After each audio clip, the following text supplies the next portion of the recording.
Look at Lady Liberty gazing out over the New York Bay, holding her flame up high to signify hope for light at the end of the long tunnel of life. A lot of people visit every year to bask in her patriotic glory, over 4 million per year, and yet most of them missed some key details. Granted, there's a lot of the monument to take in, both inside and outside from her head to her feet. While Lady Liberty is quintessentially American, it was a Frenchman who first envisioned her, and he had big plans for what this statue could represent to the broader world. Scholar and poet Edward de la Balete first came up with the idea in 1865 to celebrate the upcoming 100-year anniversary of the United States independence. Being a man of written word, he lacked the design experience the project would need, but luckily a famous sculptor stepped in. French artist Frédéric Auguste Bartholdi caught wind of this idea, and he loved it so much he dedicated his time to making it a reality. However, even he needed assistance figuring out how to make the 300-feet copper statue stable. So none other than Alexander Gustave Eiffel stepped up to the plate to offer his engineering talent. Name? Sound familiar? He was the brains behind the Eiffel Tower. He helped the French sculptor implement some very meaningful symbolism. For example, the spiked crown that's resting atop Lady Liberty's head signifies light beaming out across the entirety of Earth. Of course, another important part of the monument was nestled in her left hand. Though it's hard to see, the large tablet the statue holds has Roman numerals marking the date of the Declaration of Independence, a reference to the founding of the United States. And no one can ignore the flame in her raised right hand. The torch, some might argue, is the most important part of the whole monument. It stands for enlightenment, lighting, the way to freedom, and illuminating the path to liberty. While all these pieces were laden with meaning, Eiffel faced the challenge of actually building and transporting them across the Atlantic. But logistical challenges didn't stop them. Once the structure was completely assembled in Paris, it was then disassembled and shipped in pieces on a frigate to New York City. It arrived June 17, 1885, and the new construction then began in America.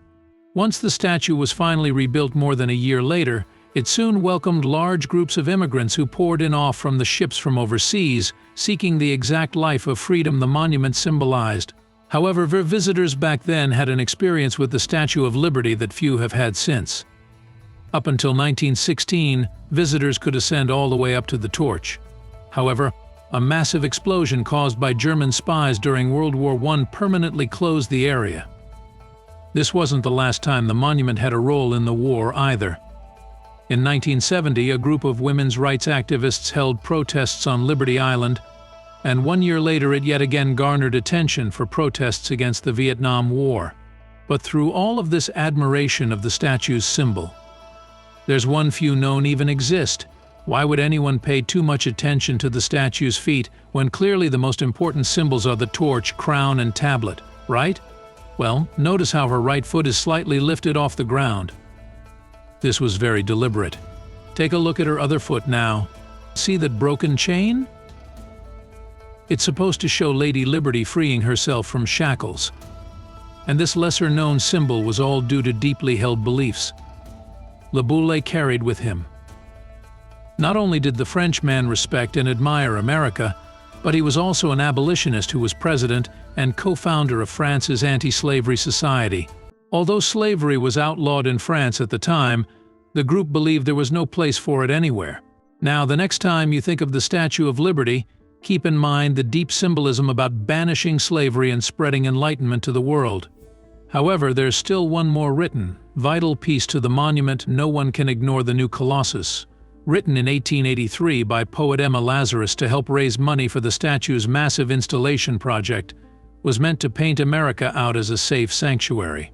But in 2019 it fell into some controversy.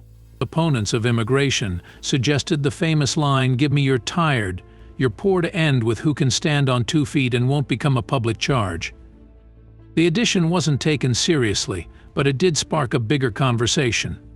The Lazarus poem still reached the same as it has for generations, and Lady Liberty still stands for a welcome escape from persecution for all. And she did definitely give a hug to every person who crossed her path if she could. There she is, emboldening all of those who look to admire her copper strength, Her entire story from start to finish is a magnificent journey, and it's one that has tons more tidbits of information only few really know, from secret inspiration to changes over time. Lady Liberty is chock full of secrets to ensure Lady Liberty stood the test of time. French sculptor Frédéric Auguste Bartholdi hired engineer Alexandre Gustave Eiffel. Yes, that Eiffel to figure out the structural logistics of the massive monument. Bartholdi also modeled her face after his mother. Charlotte Bartholdi began building Lady Liberty in France in 1875, hoping to have her finished by July 1876, in time for the 100th anniversary of the United States Declaration of Independence. However, he severely underestimated the statue wasn't completed until 1884. The statue was a gift from France, but the U.S. had to furnish a pedestal to put it on. The poem. The new Colossus was donated by Emma Lazarus to an auction, raising money for the pedestal in which its words were later etched. Surprisingly, the Statue of Liberty has an even more formal title. It's the Statue of Liberty enlightening the world with a mouthful like that. No wonder we've given her so many nicknames like Mother of Freedom, Lady of the Harbor, and even Green Goddess. During the decade-long delay of the statue's construction, the American people were on the fence about the new monument. Suffragettes protested her unveiling. She was a woman representing liberty, while American women didn't have the right to vote. When Paris gave us the 100 feet plus tall version of the statue, they kept a few smaller 9-foot versions for themselves. Paris-dwelling Americans also gifted a replica a quarter of the size of the original to the city in 1889. Although Lady Liberty looks small next to many of New York City's massive skyscrapers, she wasn't so small in the 1880s, standing at 111 ft tall and 305 feet, including a pedestal and torch. She's still taller than any 21-story office building. All that height carries some serious heft too. With a frame constructed out of iron and steel, and then coated with a surface of 2.5 millimeters thick copper, Lady Liberty punches in the heavyweight class at 31 tons. If you were to go up to the statue and try to compare hand or foot sizes, you'd be considerably outmatched. Stretched out straight, her index finger alone would be 8 feet long and with sandals 25 feet long. She officially wears a size 879. When the statue's interior is open to visitors, you can climb a spiral staircase all the way up to her crown. On the way up, you can see the interior's framework at the top. Enjoy a panoramic view of New York's harbor. Out of any one of the 25 windows, did you know that Lady Liberty's current torch isn't the original?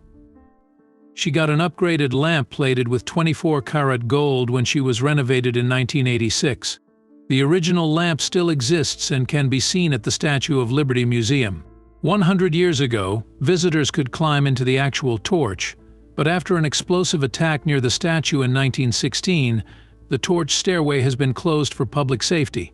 However, you can still see those grand views from the virtual torch cam online. The Statue of Liberty is full of hidden symbolism. The 7 points for crown represent the 7 continents and seas, and she faces southeast, the direction of the most arriving ships.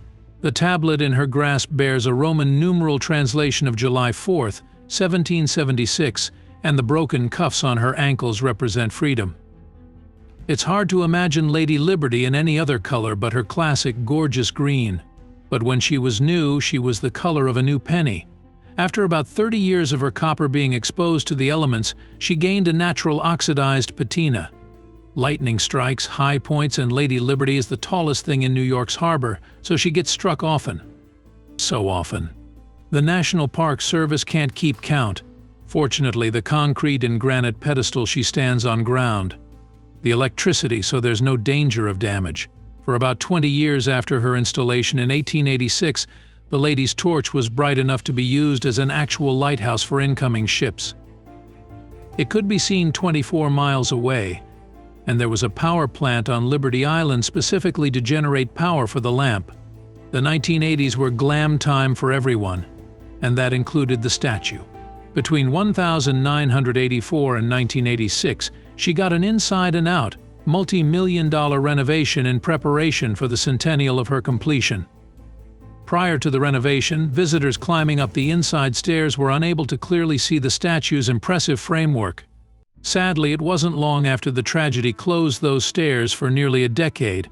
The terrorist attacks on September 11, 2001 closed Liberty Island for 100 days, and the statue's base wasn't open until 2004. Finally, in 2009, tourists were allowed to climb to the crown again. Visits to Liberty Island are even more educational.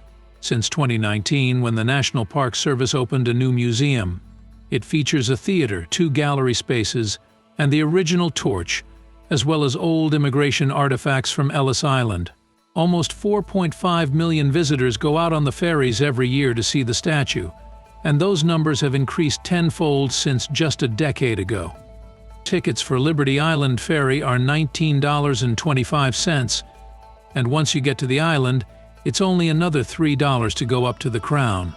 But once you've crossed the statue off your bucket list, you can explore New York's more under-the-radar attractions.